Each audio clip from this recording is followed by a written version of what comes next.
La tuberculose chez les patients avec le VIH. Cette animation décrit les interactions entre la tuberculose ou TB, le virus de l'immunodéficience humaine ou VIH, et le système immunitaire. Ce personnage représente la tuberculose active, celui-ci VIH et ce dernier des globules blancs du système immunitaire. La tuberculose, le VIH et les globules blancs sont très petits et ne peuvent être observés qu'avec un certain type de microscope. Dans cette animation, ils sont représentés beaucoup plus grands pour une plus grande facilité. Bien que les bactéries de la tuberculose et du VIH soient des infections très différentes, lorsqu'une personne est infectée par les deux, elles peuvent travailler ensemble pour affecter davantage sa santé. Par exemple, les personnes vivant avec le VIH sont 20 à 30 fois plus susceptibles de développer la tuberculose que les personnes sans VIH. En effet, le VIH affaiblit votre système immunitaire, ce qui facilite la survie des bactéries de la tuberculose. Cette animation explique le danger d'être infecté par la tuberculose si vous êtes séropositif et comment cela peut changer le diagnostic et le traitement de la tuberculose. Avoir la tuberculose et le VIH ensemble affaiblit davantage le système immunitaire et rend une personne malade plus rapidement. Par exemple, le VIH accélère la progression de la tuberculose latente à la tuberculose active. La tuberculose latente se produit lorsque vous avez la bactérie mais aucun symptôme, comme une toux chronique, des douleurs thoraciques ou des crachats de sang. La tuberculose latente peut rester dans le corps pendant des années, voire des décennies, sans être activée. La tuberculose active se produit lorsque vous avez la bactérie et les symptômes qu'il est possible de la transmettre à d'autres personnes.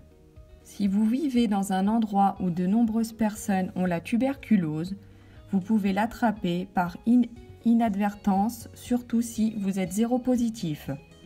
Les bactéries de la tuberculose se propagent dans l'air lorsqu'une personne infectée par la tuberculose active tousse, parle ou chante.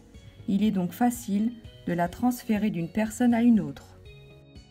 Le fait d'avoir la tuberculose et le VIH ensemble complique la détection, le diagnostic et le traitement des deux infections.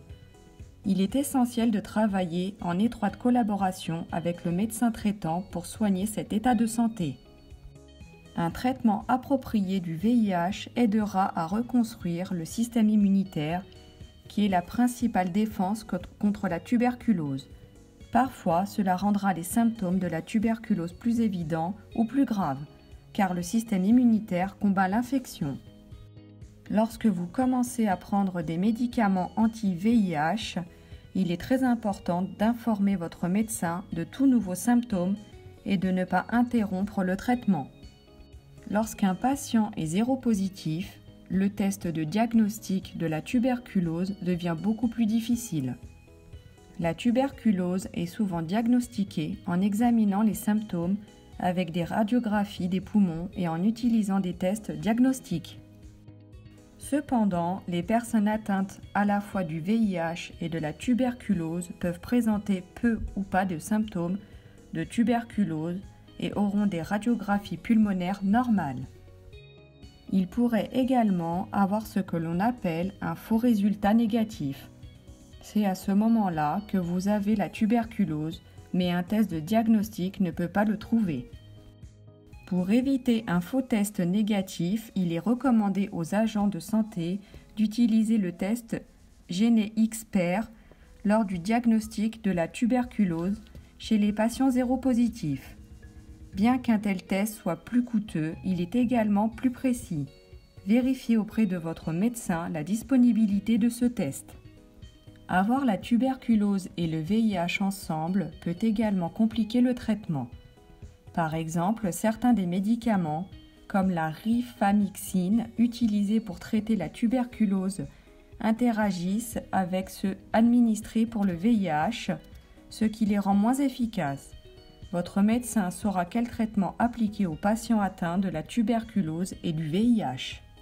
Comme on peut le voir, l'interaction entre la tuberculose et le VIH n'est pas simple.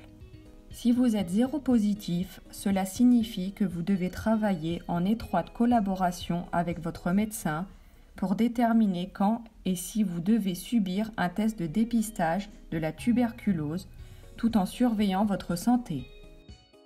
De plus, si vous avez le VIH et la tuberculose, travaillez en étroite collaboration avec votre médecin pour identifier le traitement le plus approprié pour vous traiter efficacement.